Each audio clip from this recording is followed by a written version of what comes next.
welcome to Plant-Based Rich. I'm joined here today by Karen Steiner. I'm really impressed by her story, and I think you will as well. It's very inspirational.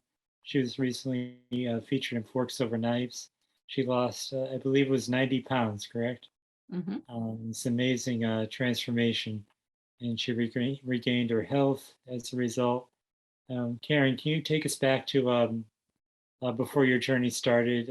I know you were doing yo-yo dieting, and I was Yeah, like that as well. So I'd like our right. audience to Yeah, hear about that. I was a yo-yo dieter for all my life. I was the pudgy kid that was always chosen last for the sports teams, and um I would lose weight and gain it back and lose weight and gain more back. And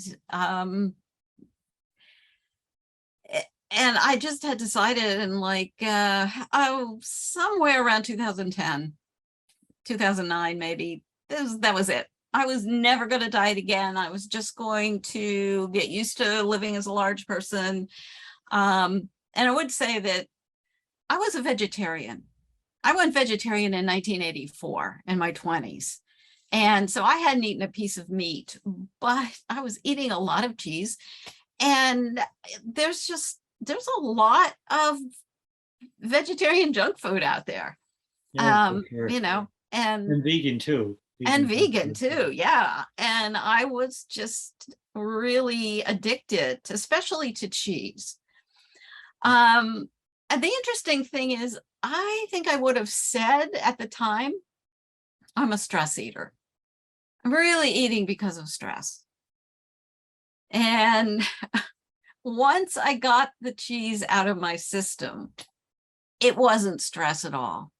It was addiction. And I can look back and see that was it. And I hear that from a lot of people that, well, I'm a stress eater. And I think it's because we don't want to think about what we're eating as addiction.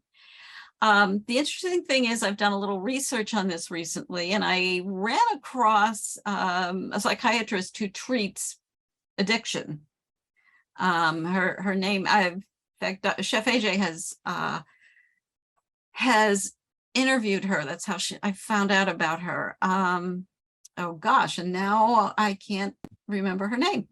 But if you think of it, I'll put it in the notes after. Yeah, okay. It's called the book. She wrote a book on dopamine, and she actually says that when she treats people, they come into her office and they say, I'm using because of stress. But when they stop using, the stress goes away. So it's actually exacerbating the stress, yeah, rather than placating it. And that goes for any addiction. So I'm digressing a little bit. So I was addicted, and I wasn't even thinking about addiction. I was just saying, well, I'm a stress eater. But the truth was, I would get my little piece of cheese when I was restricting. I would say, oh, yeah, get my little ounce of cheese. I'd measure it out, and I'd cut it into little pieces so it would last for the whole day. And of course, the cheese is sitting on a plate in the kitchen, and this tiny piece of cheese, and my husband would come along and say, oh, cheese. And I'd be like, you ate my cheese. All I get today, and I don't know how much I've had, and I don't know how much more I get. That's addict behavior. Yeah, of course. So, can you take me back to why you became vegetarian? yeah, I read Diet for a Small Planet in 1984. And that was really sort of opened my eyes to looking at the environmental impact of our diet, and on the political impact that our diet has. And I mean, she was highlighting things like factory farming before anybody else was talking about it. And just the fact that so many resources go into the soy and the corn that was being fed to animals. Yeah. which is not their natural food. But it helps them grow faster, and it's cheaper than letting them graze. And and that was really got the wheels turning and thinking, well, okay, so this is food.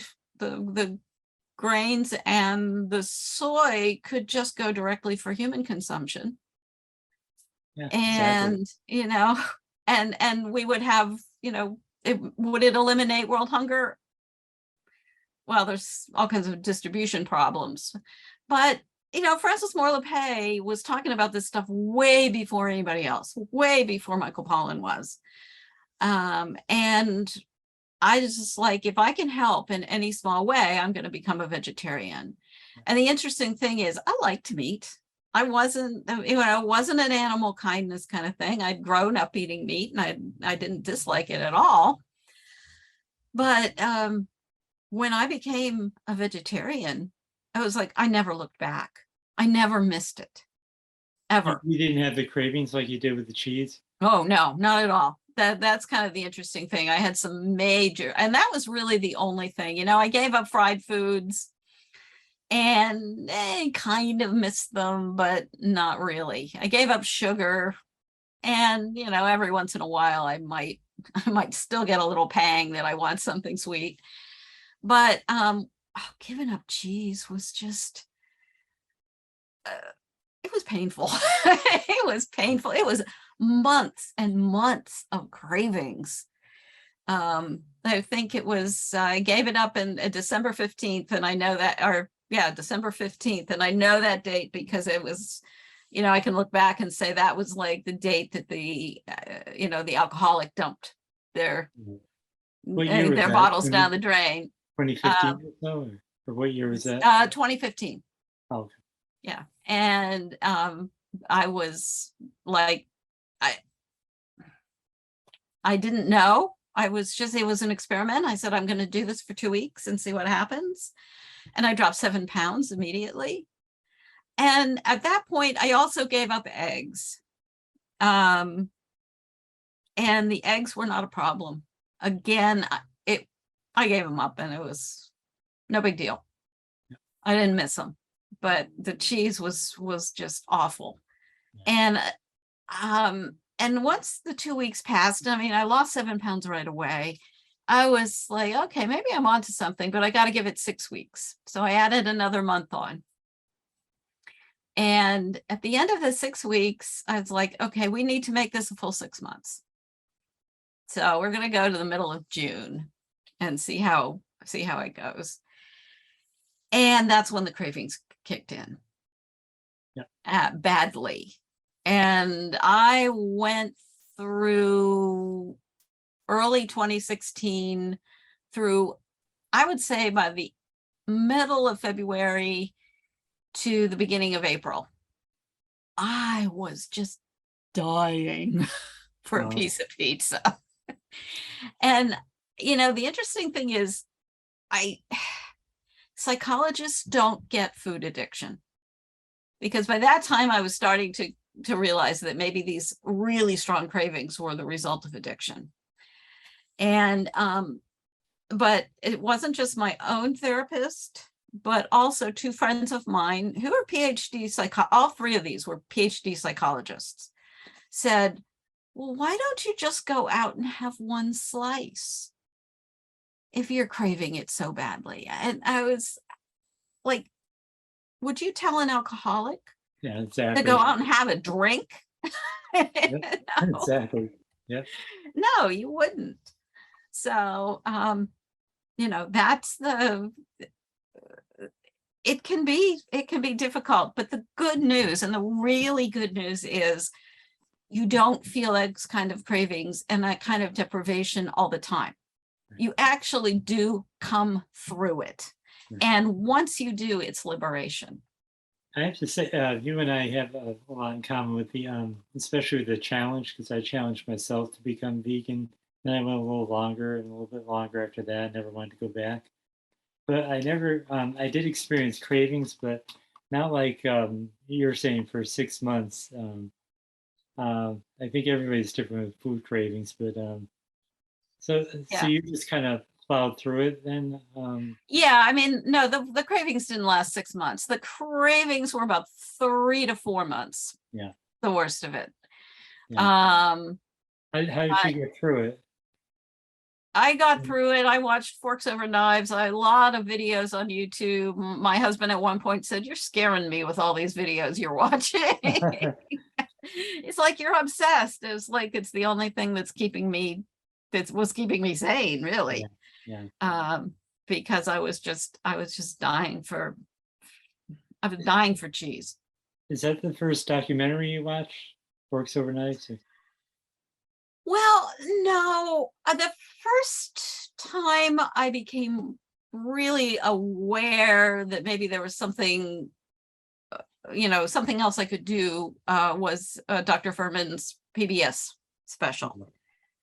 And I actually bought his book and I started making some of his salad dressings. He has a lot of really great salad dressing Yes, he recipes. does. So I didn't give up oil right away, but I stopped making oil-based salad dressing. And that was, oh, I don't know, that was like 2012. In 2013, I took a workshop in mindful eating with Janine Roth. And she wrote a book called Women, Food, and God. And I went to Kripalu in Western Mass, spent a weekend with her, and that was really eye-opening. And that kind of started me on this whole mindful eating where you're really starting to pay attention to what's happening. And for a long time, I kept saying, wait a minute, looking at my overeating with openness and curiosity, what does that mean? But after going on a couple of mindful eating binges, and I have written blog posts about that. If Yeah. So you can put a link in my blog because Definitely. I do have a few blog posts about what it's really like to eat mindfully. And even if you're overeating, to really just pay attention. And one of the things that did was it helped me see the addictive process that was going on. It helped me really see very clearly how that compulsion to just put another potato chip or Dorito into my mouth was something else, and it wasn't willpower. Yeah. And that actually, even before I gave up dairy, I gave up fried foods. That was probably one of the first things I gave up. The other thing I did, and this was even before I gave up cheese, like even 2 years before, it was this has been a process. Yeah. I took what's called the October Unprocessed Challenge. And he's not plant-based, but he's whole food. Mhm. And it was interesting because it was challenged to go for a whole month with no processed food and to really take a look at what processed means. So, for instance, the breakfast cereal that I'd been eating, that was organic and whole grain. It's a processed food. Yeah. Yep. Because one of the litmus tests he says is, can you make this in your kitchen? And believe me, I went through YouTube videos and I tried to find a way that I could make the cereal flakes in my home kitchen. It just can't be done. You need a special manufacturing process to get those light, crispy flakes. Yeah, of course. So that was kind of my first clue that there's a lot more to processed food. And the other thing is, like, I was this Better Than Bouillon. It's an organic soup broth. Mhm. It's vegetable bouillon, essentially. Yeah. Yeah. And I was using that, and then I started looking at the ingredients, and the first ingredient was autolyzed yeast. And so that kind of opened my eyes to what a processed food is. And then I gave up fried foods. But even after I went plant-based and I gave up the cheese and the eggs, and I was sauteing things in oil and was still eating a scary amount of salt, I think. I didn't, took me another 2 to 3 years before I actually gave up the oil and the salt.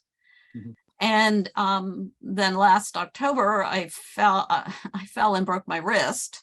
Oh no. And all of a sudden, I couldn't do anything. I couldn't cook, and so we started eating just, we sort of had a look at what's important and what compromises can we make. And, eating out was just not something you can do on a regular basis. So Yes. we need to keep our vegetable consumption up. And so, my husband actually had to step up and do for about 6 weeks. He had to do most of the cooking, and I'd stand there and tell him what to do. But one of the things that we did start to we had to make a few compromises. I mean, so, canned chili, because making a pot of chili was just a little too much. Mhm. And like canned marinara sauce, and buying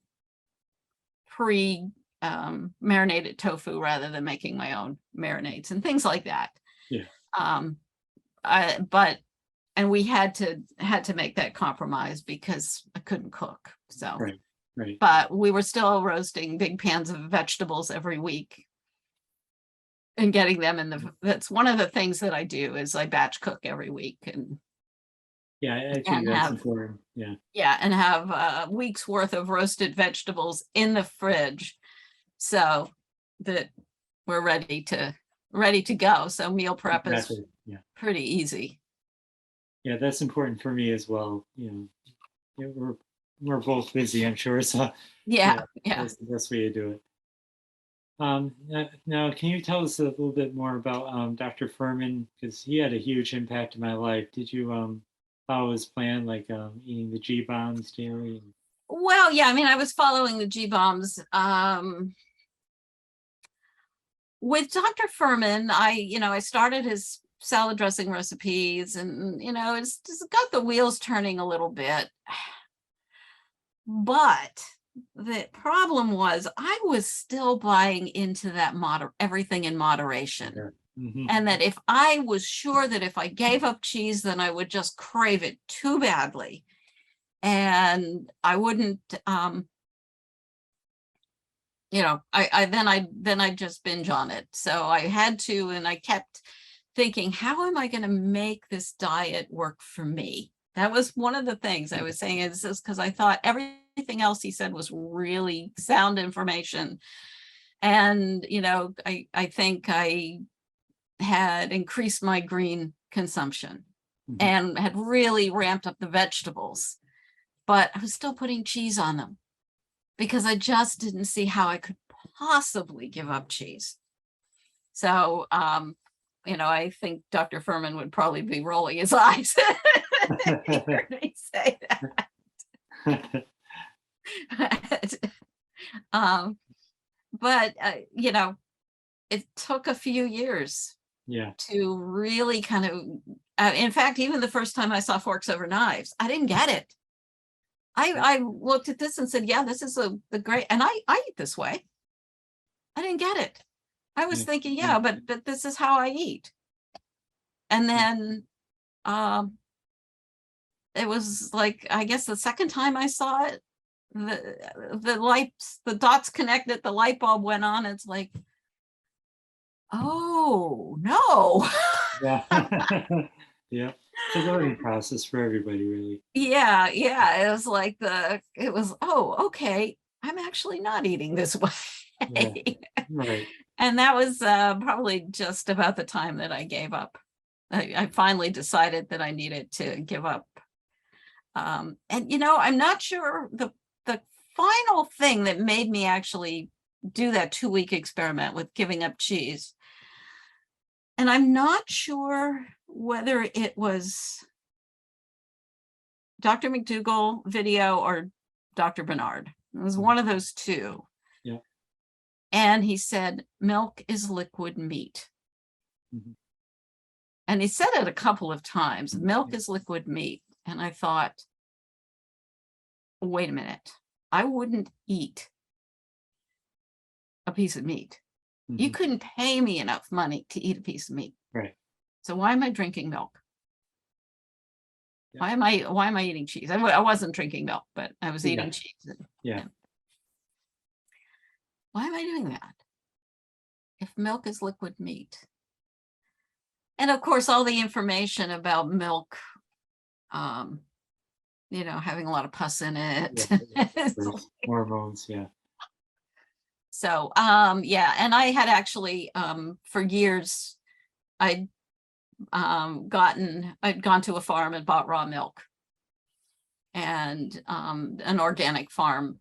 And then I got a job on a little backyard. I have a friend who's got some goats in her backyard, and one of the goats for about 6 months of the year is always in milk. And so I would go and I would milk the goat. I'd volunteer and got paid in eggs and milk. So I would go and collect the eggs in the morning and let the animals out and make sure they had enough food and water. And when the babies were old enough, they had access to the mom. But I figured this was about as ethical as you could get as far as milk went, because they would separate that night and then milk the mom in the morning, and then the babies had access to the mom for the rest of the day.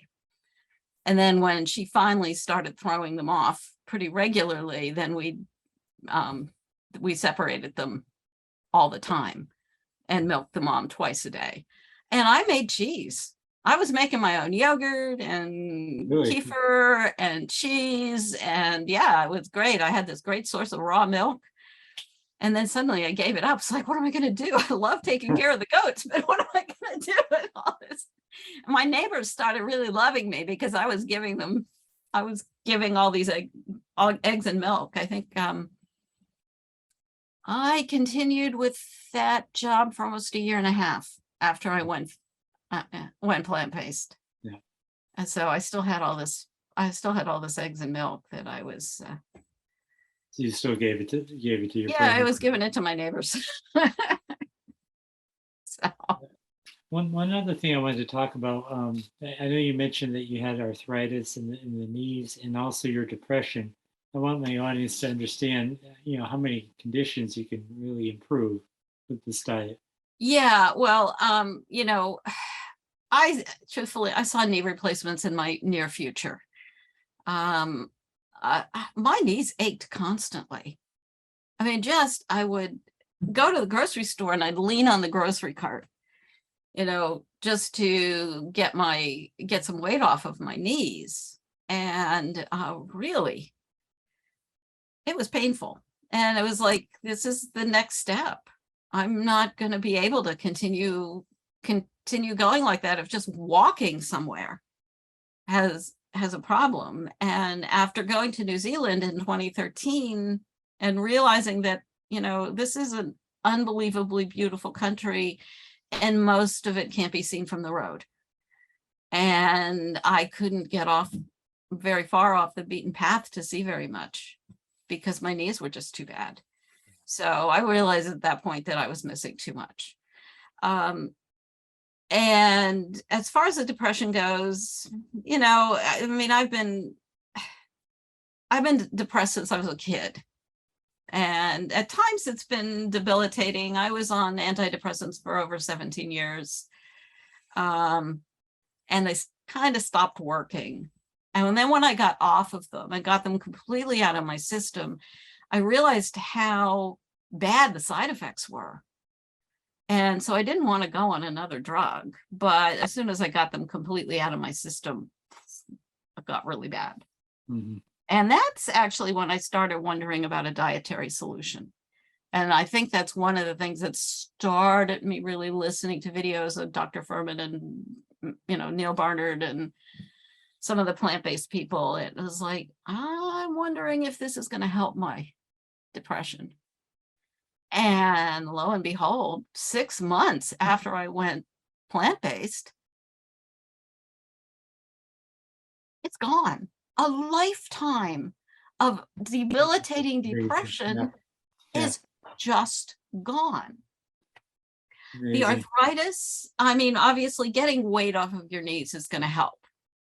And I actually ran for about 3 years. And I ran, in fact, I'm wearing my Beta Breakers Oh, nice. shirt Yeah. right now. 7.5 miles across San Francisco. I've run several 10Ks. Did twice. I've done the Boston 10K for women. And I started training for a half marathon in 2020, and then my knee started to go. And it was kind of an on again, off again thing. And a year and a half ago, I saw an orthopedist. And the orthopedist said, "You're never going to run again." He said, "You are going to need injections every few months and a knee replacement in a few years."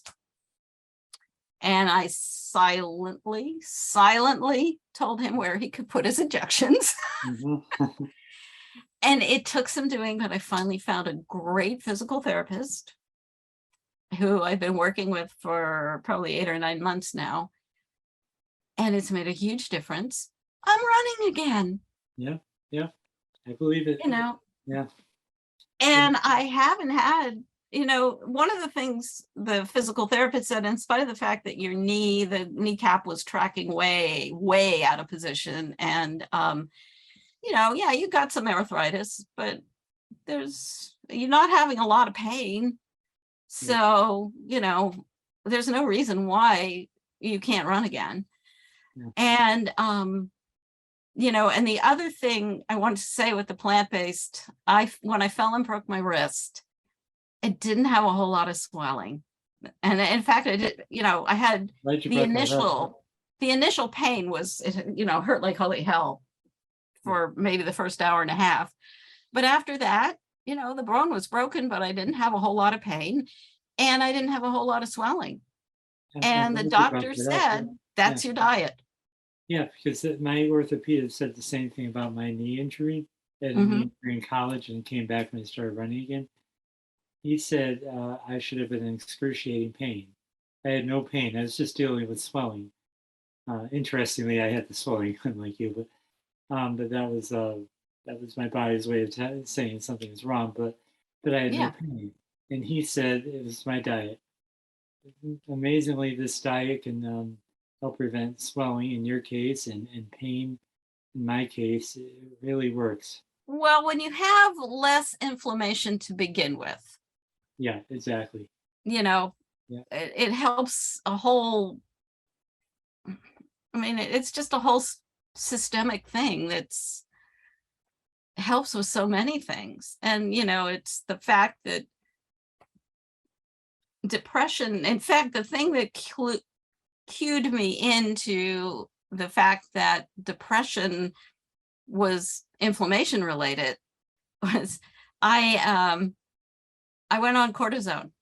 I had a problem with my sinuses, so the doctor put me on cortisone nasal spray, and I felt fantastic. And it was just a little bit of nasal spray, but I felt unbelievably good. And that's when I said something to the doctor who was prescribing my antidepressants, and he's like, no, that had nothing to do with it. And he started worrying that I might be, bipolar, because I had this episode of feeling really good.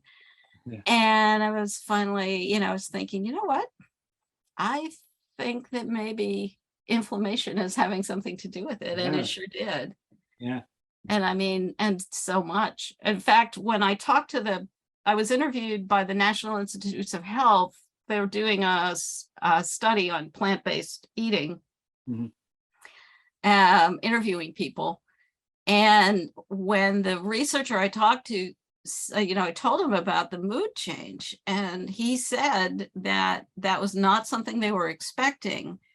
And he said, it's too early. It's just, at this point, they don't have all their research compiled yet.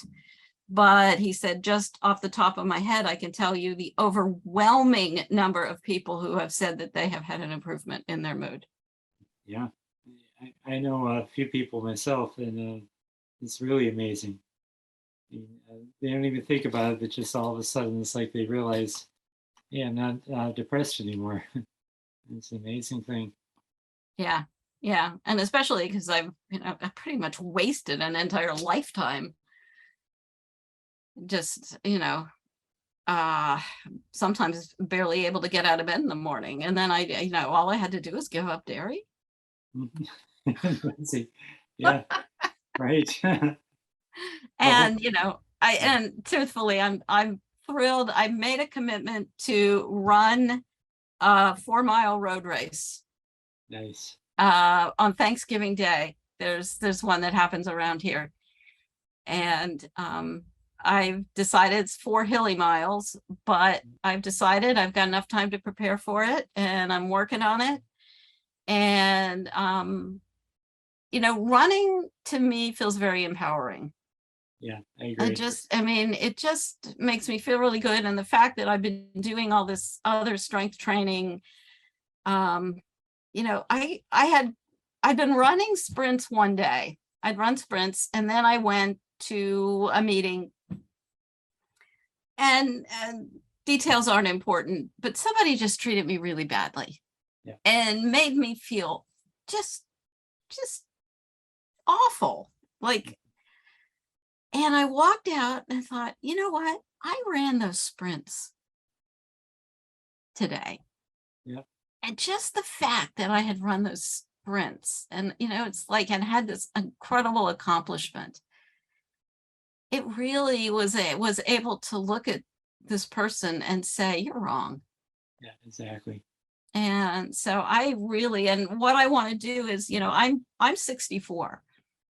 And when my parents were my age, they were like, you have to acknowledge that you're slowing down, and just stop denying it, and just give into it. And I'm thinking, I'm not going to do that. Mm-hmm. Just when you think you need to start slowing down, that's when you need to ramp it up. Right. And I noticed that with the clients I have, the one thing that is the most difficult is getting people out and getting them active. Yeah. They don't want to do it. I mean, some actually feel sick, start to feel nauseous when they think about exercising. And so one of the things that I'm doing now is I'm going to be vlogging my training for this 4-mile road race, because I really want people 60 and over to get out there and start moving. I mean, it doesn't have to be running. It can be walking or hiking or swimming or whatever, but I really want to encourage other people to be active. Sounds like you have the attitude I do, that if you could do it, anyone can. Because I feel yeah. I mean, I ran a road race, when was it? 2018, I think. I was dead last. I was the last person over the finish line. And right? On one hand, now it doesn't feel really good when you're the last. Somebody has to be last, and it just happened to be me. But the other thing was, I was there. Exactly. And I was doing it. Yep. And that's the important part. Exactly. It's not about winning, or even getting a personal best. It's just doing it. You did something most Americans wouldn't do. Right. And it's like the only losers are the people who aren't there. Right. Yep. And so, or who aren't trying. So, and I think that's one of the messages I want to say. It's like, you don't have to be good at it. Yeah, exactly. You just have to do it. Yeah. It's, and I think that's one of the things, discouraged me. I said I was a pudgy kid that was always last, chosen for the team. Yeah. And, it doesn't matter. You don't have to be good at it. So. Exactly. You know, I mean, I ran today. This morning was a little anomaly. I think I was got a little dehydrated, and the takeaway from today was it's humid. So, on these humid days, you need to drink more water. Oh, for sure. Because, I mean, I was really slow. I was barely, one person passed me walking. What you get out there? And that's what I thought. Okay, I think it's the heat that's slowing me down. But so I want to bring some water with you next time. yeah, well, water, I think water is too heavy. I don't want to carry it with me, but I want to make sure I drink enough before I leave. Because on a short run, I mean, I don't think that, that I'm going to be gone for less than an hour. I'm not going to want to carry water with me. But I was probably a little bit dehydrated when I went out. Yeah. Or at least not fully hydrated. So, and then with the extra sweat. Oh, of course. I was a little dehydrated by the end. So, anyway, that's just, I do know better. I just didn't do it. It's a learning process. I mean, I'm glad you brought that up because yeah. So that'll probably be my little blog entry, training blog entry for today will be that, drink more water. You should drink, so do it. Exactly. Exactly. I'd also like to, I probably have to wrap up soon as I get back to work, but I wanted to talk about your coaching as well. Because I'm interested in coaching, and I'd like to hear how you're doing with it, and yeah, I think I enjoy coaching. I really do. I specialize in mostly women. I mean, I've had male clients too, but over 50 who have a long-term history of dieting, losing weight, and then gaining it back again. And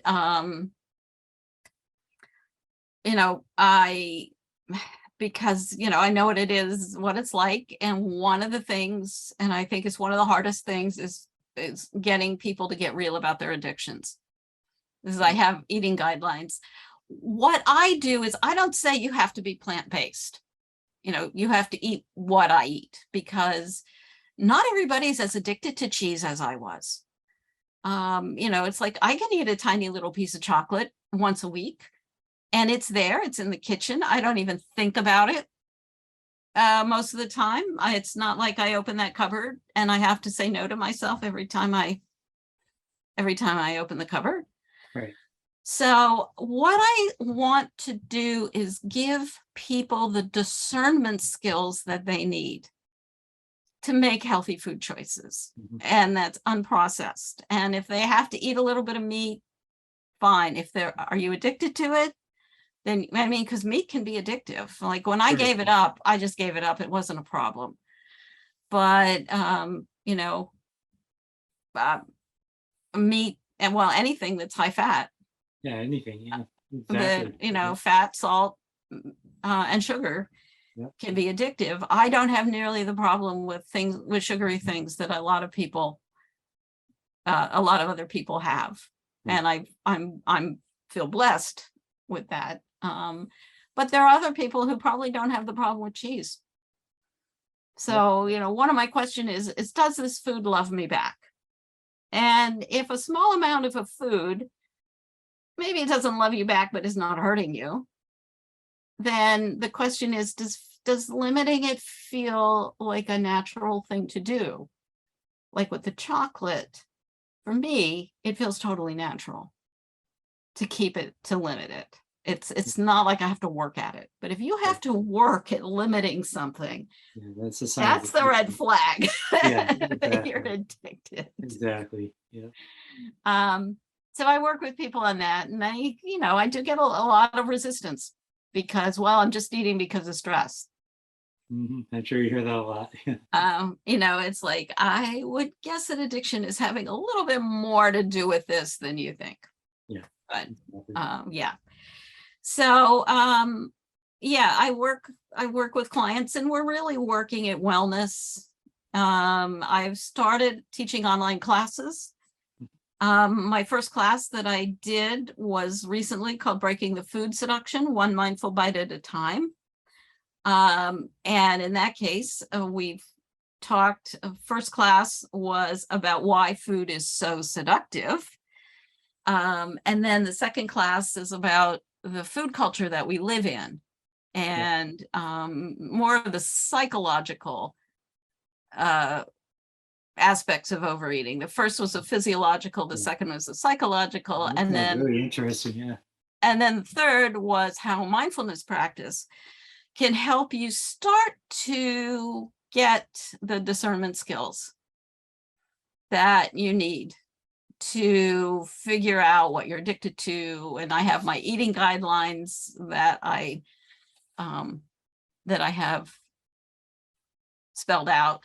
Yeah. And in fact, I have a e-booklet, a small one called 6 Strategies for Permanent Weight Loss.